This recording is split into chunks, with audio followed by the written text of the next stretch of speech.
Stenowalebabu welcomes you.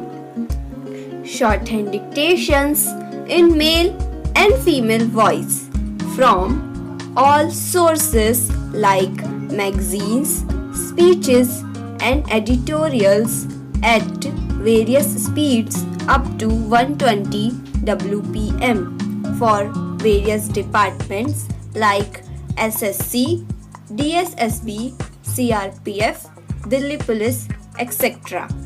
Please like, share and subscribe the channel. Thank you. Exercise number 20. I am glad to welcome you to the first meeting of the University Grants Commission. In accordance with one of the recommendation of the Central Advisory Board of Education, the Government of India decided in 1945 to set up a University Grants Committee. The functions of this committee were confined to the three central universities and it was only advisory body. There were several non-officials who were members but they acted on a part-time basis and there was only one whole-time officer who acted as secretary for the committee. With this limited personnel and the circumscribed powers, it was not surprising that the University Grants Committee was not able to make any effective contribution to the development of university education. In 1947, the committee was reconstituted with somewhat enlarged membership, but since the function and the official assistance remained more or less the same, this committee also did not prove effective. In 1952, the Government of India therefore decided to set up a reconstituted University Grants Commission with a full-time chairman and full-time secretary and with enlarged membership. It was intended that this commission should look mainly after the four central universities and be entrusted with the following functions.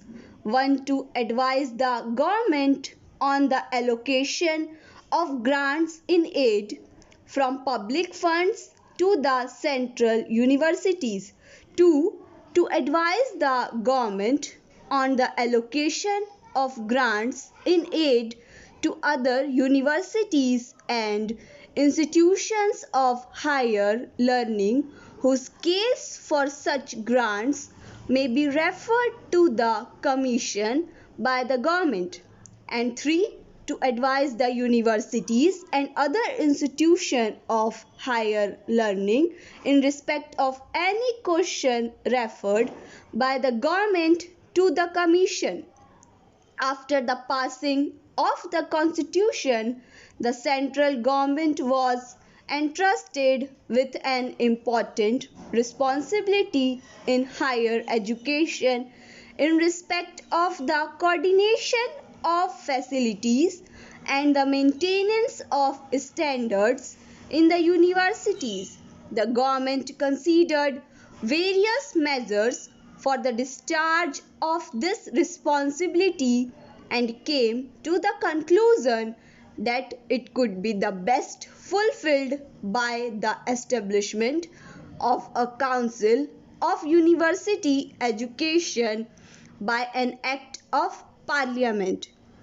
A draft bill to set up a council of university education was accordingly prepared and circulated to the universities in order to secure the largest possible support and cooperation from them. The draft bill was considered by the Inter-University Board, which agreed with the objects of the bill as such.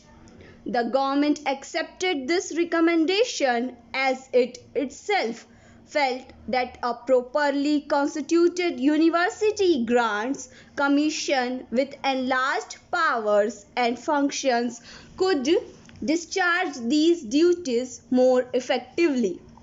This also appeared to be in consonance with the recommendations of the University Education Commission. In its report, the Commission had recommended that a University Grants Commission on the lines of the University Grants Committee in Great Britain should be set up as early as possible.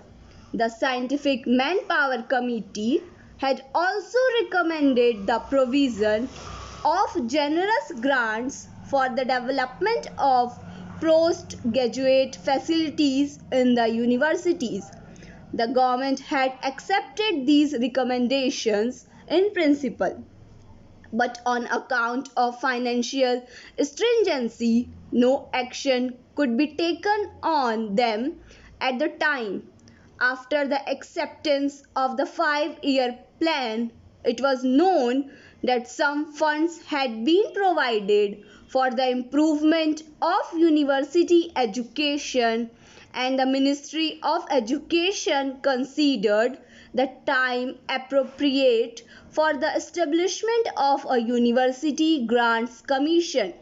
Further discussions have been held by the government to increase the quantum of these funds, particularly in view of the fact that the University Grants Commission would have to deal not merely with the 4 central universities but all the universities of India. I am happy to announce that we are now in a position to establish a statutory University Grants Commission with larger funds to look after all universities, and this commission will also serve as an instrument of university reform. A draft bill has been prepared and it is hoped that this will be presented to Parliament at an early date. The consideration of the bill by Parliament and its enactment is likely to take some time. The government, however, felt that in view of the growing problems of the universities, immediate action was needed. It has therefore considered it desirable to set up a University Grants Commission in accordance with the resolution of November last and allow it to start functioning immediately. This commission will consist of 5 members and have 1 person as chairman. In order to ensure that the universities do not look upon it as an external body, it has been decided to associate a number of vice chancellors with it. I am sure you will all agree that this is a momentous decision and will have far-reaching influence on the development of university in India. I therefore want that the importance of this step and the result which we hope to attain through this commission should be properly appreciated by the people at large.